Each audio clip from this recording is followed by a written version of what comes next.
क्या उद्देश्य है महारैली?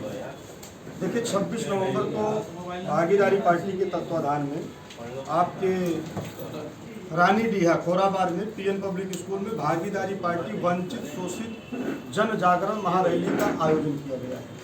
इस रैली के माध्यम से हम केवल गोरखपुर ही नहीं पूरे देश की जनता को ये संदेश देना चाहते हैं कि जो वंचित समाज है, नट का बेटा, मुसहर का बेटा, उजड़ा का बेटा, खट्टिक का बेटा, डोम का बेटा, दहिकार का बेटा, आरा कर्कवंशी का बेटा, जो 76 साल से वोट देते चला आया, जो अपने अधिकारों से वंचित हैं, आज सामाजिक, आर्थिक, शैक्षणिक, राजनीतिक क्षेत्र में उनकी भागीदारी देखा जाए तो शून्य के बराबर है। सरकारी सेवाओं में देखा जाए तो इस जाति का बेटा चपरासी तक नहीं मिलता है।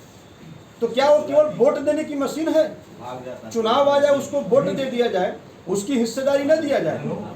हमारे समाज प्रजापति में अभी आप सर्वे करा लीजिए, इसी गोरखपुर में चले जाइए, मंडल मुख्यालय तहसील ब्लॉक पर चले जाइए, स्वास्थ्य विभाग में चले, थाने चौकी पर चले जाइए, किसी थाने पर 10 सिपाही हैं तो आप देखिए कितने प्रजापति दिखते हैं। 27% कहने को तो आरक्षण है ओबीसी को, लेकिन जब 27% ओबीसी का आरक्षण पिछड़ों को दिया गया है कि 100 वैकेंसी निकली तो 27 पिछड़ों की लाइन लगेगी, तो उसमें हमारी भी भागीदारी होनी चाहिए ना। लेकिन उसका पूरा का पूरा फायदा पिछड़ी जाति के 3-4 जातियां ले जा रही हैं। आखिर ये भागीदारी या शिक्षित आप नहीं है, उस अधिकार भागीदार नहीं है? देखिए इसका होने का कारण क्या है कि जो बड़ी पार्टियां हैं इनको वोट तो चाहिए लेकिन हिस्सेदारी नहीं चाहिए। हिस्सेदारी मत लीजिए, हिस्सेदारी मत मांगो। भारतीय जनता पार्टी क्या करती है? पिछड़ों और दलितों की वोट की बात कर, पिछड़े और राजनीति में हिस्सेदारी की बात करते कि रोजगार में हिस्सेदारी की बात करते। भाई देखिए हर क्षेत्र में हिस्सेदारी चाहिए। हिस्सेदारी का कोई एक क्षेत्र नहीं होता है। हमको सांस्कृतिक क्षेत्र में भी हिस्सेदारी चाहिए, राजनीतिक में भी चाहिए, आर्थिक में भी चाहिए, हर क्षेत्र में चाहिए। बाबा साहब बी आर अम्बेडकर जी ने कहा है कि political is the master of. राजनीति वह मास्टर चाबी होती है जिससे नाला, पुड़िया, खड़ खड़ंजा, बिजली, पानी, सड़क, चक्रोड़, नौकरी, ट्रांसफर, पोस्टिंग, सारी चीजों की पूर्ति अगर होती है तो सत्ता से होती है, और वही हम नहीं। तो हमको तो हिस्सेदारी सभी क्षेत्रों में चाहिए ना। हिस्सेदारी का कोई एक क्षेत्र नहीं होता है। अच्छा, कोई ऐसा माँ बाप होगा क्या जो ये सोचे कि मेरा बेटा अधिकारी न बने, मेरा बेटा क्रिकेटर न बने, मेरा बेटा अच्छा गायक न बने? सभी चाहते हैं ना। लेकिन ये लोग केवल वोट तो इनको सभी की चाहिए और विकास केवल एक जाति देखकर सारा समीकरण जाति पर है, सब काम जाति पर है। जाति देखकर बाबा जी प्रदेश में न्याय देते हैं, जाति देखकर मुआवजा मिलता है। उदाहरण बता दूं, आपके देवरिया में पंडित जी बनाम यादव जी की खूनी रक्त क्रांति हुई। मैं उस घटना की घोर निंदा करता हूं, लेकिन उस घटना को देश लेवल पर हाईलाइट किया, पूरी देश की मीडिया ने दिखाया। पूर्व मुख्यमंत्री, सूबे के मुख्यमंत्री, भाजपा, कांग्रेस, तमाम नेताओं, पार्टियों के नेता वहां जगह गए। इससे भी बड़ी और भयावह घटना मैनपुरी में हुई थी। प्रजापति समाज में 5 लोगों को जिंदा जला दिया गया था, जिसमें से उसमें 8 साल की एक मासूम बच्ची थी, एक 14 साल की बच्ची थी, एक 16 साल की बच्ची थी, उसके माँ बाप थे, उसका 24 साल का भाई था, लेकिन आज तक उसे न्याय नहीं मिला।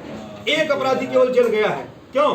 क्योंकि अपराधी ठाकुर था और ठाकुर साहब की सरकार है, लेकिन उसे न्याय केवल इसलिए नहीं मिला क्योंकि वो प्रजापति था, उसका कोई नेता नहीं है। किसी महापुरुष ने कहा है ना कि जिसका कोई दल नहीं उसका कोई बल नहीं। जाति राजनीति जिस तरह से चल रहा है तो आने वाले समय में जाति जो संघर्ष शुरू नहीं हो जाएगी इस तरह की? जातीय तो असली सच्चाई है। जब तक तहसीलों पर ठप्पा मारकर ये सरकारें देंगी कि तुम फला जाति के, तुम फला जाति के, तब तक इस देश से जाति व्यवस्था नहीं मिटाया जा सकता। ठीक है, आप हमारी बात सुनिए। मैं जी 26 नवंबर को आप पुकार लेंगे, ठीक है, आप सरकार के सामने जाएंगे, अपनी बात रखेंगे, जाति जनगणना की बात कर रहे हैं, आरक्षण की बात कर रहे हैं, ऐसे में कौन कौन पार्टियां आपके समर्थन में? देखिए, जितनी भी अति पिछड़ी जातियां हैं जो हमारी विचारधारा से सहमत है, जो हम चाहते हैं कि प्रदेश में जातिवार जनगणना हो, प्रदेश में शराब बंद होना चाहिए, महिलाओं को जो आरक्षण मोदी जी ने 33% दिया है, असली हितैषी हो तो आप 24 के पहले लागू कर दो। अगर हमारी विचारधारा से कोई सहमत है तो जो भी मेरे साथ आएगा उसका स्वागत है। क्या अखिलेश यादव भी जाति जनगणना की शामिल कर रहे हैं, क्या आप उनसे भी मिलेंगे आप? देखिए, हम तो अखिलेश यादव जी के साथ 2022 के चुनाव में थे, लेकिन अखिलेश जी हमको खुद ही धोखा दे दिए। हमको 15 सीट का लालच दिए यानी आप कि प्रजापति जी 15 सीट जो है। यानी उनके चाचा की तरह आप भी कहते हैं कि धोखेबाज है। उनके चाचा कहते हैं धोखेबाज, आप भी कह रहे हैं धोखेबाज। अब धोखेबाज तो उनके पिताजी भी उनको बोल चुके हैं मंच से, आप लोगों ने ही दिखाया है। उन्होंने कहा था ना कि जिस बेटे को मैंने मुख्यमंत्री बनाया और जो बेटा मेरा और अपने चाचा का नहीं हुआ, तो हम तो प्रजापति है भाई।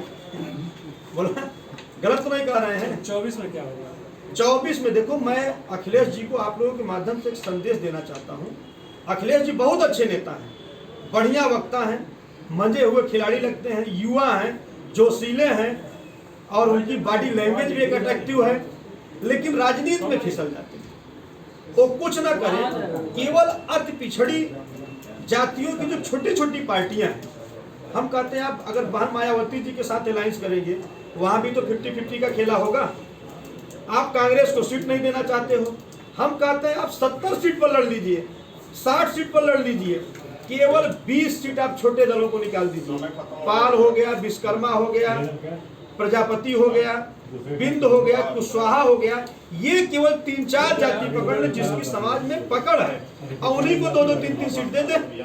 आप देखिएगा भाजपा को भगा देंगे उत्तर प्रदेश से। लेकिन अब उनके मन में ये रहता है कि अगर यार मैं ऐसा कर दूंगा तो छोटकवे दल जो है हमारे साथ आ जाएंगे, तो उनका क्रेज बढ़ जाएगा, वो बड़ा दल बन जाएगा, तो डॉक्टर संजय निषाद जी की तरह बार्गेनिंग करने लगेगा। वो नहीं चाहते ना कि पिछड़ी जाति का कोई नेता खड़ा हो। अच्छा, मानिए अखिलेश यादव जी क्यों चाहेंगे कि प्रेमचंद प्रजापति जी उत्तर प्रदेश के मुख्यमंत्री बन जाए? बोलिए, हम उनके साथ हैं, हम उनके साथ जाना चाहते हैं, लेकिन वो कवायद तो करें, बुलाकर बैठ के बात तो करें। अच्छा, ये बताइए कि सभी जातियों को आरक्षण दे दिया जाए तो फिर जो ढांचा होगा आरक्षण क्या होगा? देखिए, सभी लोग आरक्षण की बात कर रहे हैं, सभी निषाद जी बात कर रहे हैं, आप भी बात कर रहे हैं प्रजापति समाज, तो सबको आरक्षण मिल जाए तो फिर? देखिए, बाबा साहब ने संविधान में जो व्यवस्था दी थी कि जो जातियां विकास की मुख्यधारा के अंतिम पायदान पर बैठे हैं, उनका विकास कैसे किया जाए, 10 साल के लिए आरक्षण की व्यवस्था उन्होंने किया कि 10 साल बाद इसका पुनरावृत्ति हो। जो जातियां अपना हिस्सा ले ली उनको हटा दिया जाए, फिर उसमें जो और वंचित जातियां हैं उनको शामिल किया जाए। लेकिन जितनी भी पॉलिटिकल पार्टियां हैं, ये आरक्षण को एक मुद्दा बना लिए हैं, पॉलिटिकल मुद्दा बना लिए हैं, और इसी पर खेला खेलते हैं। क्या आप भी नहीं, हम खेला नहीं खेल रहे हैं। हम आरक्षण की बात इसलिए कर रहे हैं, हमने कहा कि 27% जो ओबीसी का आरक्षण है, उस 27% का फायदा केवल 3-4 जातियां ले जा रही हैं। तो जब योगी सरकार ने राघवेंद्र सिंह की अध्यक्षता में सामाजिक न्याय समिति बनवाए और समिति ने सरकार को रिपोर्ट लागू कर दिया, तो आप उसको क्यों नहीं लागू करते? उनको डर लग रहा है कि यादव, पटेल, जाट, कुशवाहा, मौर्य की वोट कट जाएगी, तो सारी राजनीति तो वोट की हो रही है ना। हम क्या कर सकते हैं? हम तो सिर्फ मांग रहे हैं, वो तो दे सकते हैं, लेकिन वो देना नहीं चाहते। भाई साहब, मैं एक सवाल, जैसे आप 27% की बात कर रहे हैं, आप 50% की बात क्यों नहीं कर रहे हैं?